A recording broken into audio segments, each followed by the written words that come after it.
마태복음 8장에도 기록되어 있는 오늘 본문의 백부장은 로마 군대의 조직에서 100명의 부하를 거느린 지휘관이었습니다. 당시 그 정도 지위의 로마군이라면 지역민들을 열등한 종족으로 멸시하기 일쑤였을 텐데 이 사람은 달랐습니다. 그는 유대 백성을 존중했으며 지역 회당 건축에 드는 비용까지 지불했던 사람이었습니다. 당시 대부분의 로마 백부장들과 달리 그는 유대인들에게 선을 베풀었던 사람이었습니다. 때문에 유대 장로들이 지체 없이 예수님에게 나아가 그의 종을 고쳐주기를 간청했던 것입니다. 장로들은 예수님께 이렇게 말을 합니다. 본문 4절입니다. 이 일을 하시는 것이 이 사람에게는 합당하니이다. 여기서 주목할 것은 합당하다라는 말입니다.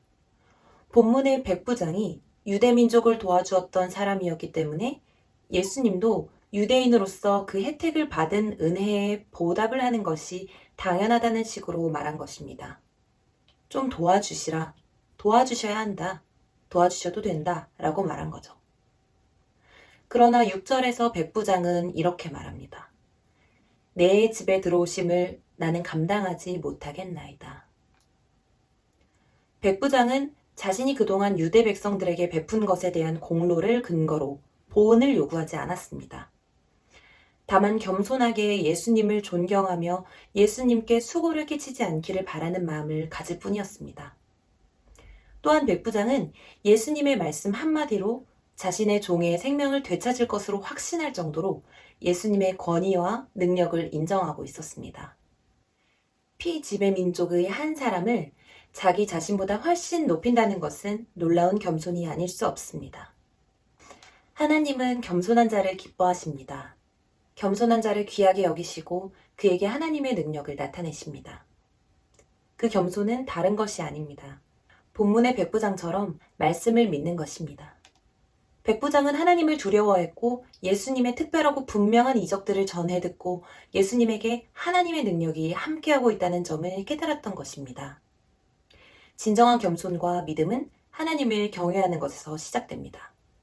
겸손한 자가 하나님의 귀한 구원의 통로, 구원의 도구로 쓰임받는 것입니다. 그럼 예수님은 우리에게 어떤 구원을 주시는 분일까요? 백부장의 이야기에 이어 자식을 잃은 과부의 이야기가 나옵니다. 예수님은 슬픔에 잠겨있는 과부를 그냥 지나치지 않으셨습니다.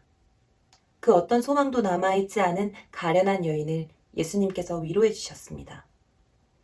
그리고는 상여꾼들이 메고 있는 관을 향해 손을 내미셨습니다. 이 행동은 유대인들에게 굉장히 조심스러운 것이었습니다. 시신이나 심지어 관을 만지는 것만으로도 부정해지기 때문입니다. 그러나 예수님께서는 당시 스스로 부정해지는 것을 마다하지 않고 먼저 다가가셨습니다. 이것이 바로 구원입니다.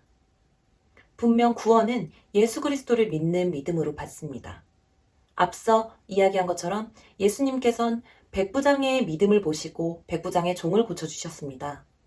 그러나 또 예수님께서는 우리에게 믿음이 있기도 전에 먼저 찾아오시는 분이십니다.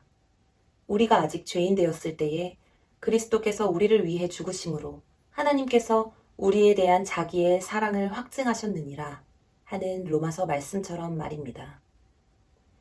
본문은 죽었던 청년이 다시 살아난 것을 두고 구원이라고 가르치지 않습니다. 본문이 가르쳐주고 있는 구원의 초점은 16절 말씀에 나와 있듯 하나님께서 자기 백성을 돌보셨다는 사실에 있습니다. 구원은 우리를 불쌍히 여기시는 하나님께로부터 비롯됩니다. 우리를 구원하시기 위해 하나님은 당신의 외아들을 잃는 고통을 감내하셨습니다.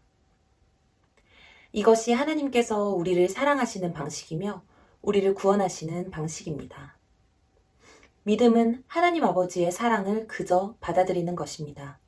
그리고 이 사랑을 받아들이고 사랑에 대한 채무감으로 매일을 살아가는 것, 이것이 영원한 생명을 누리는 길입니다.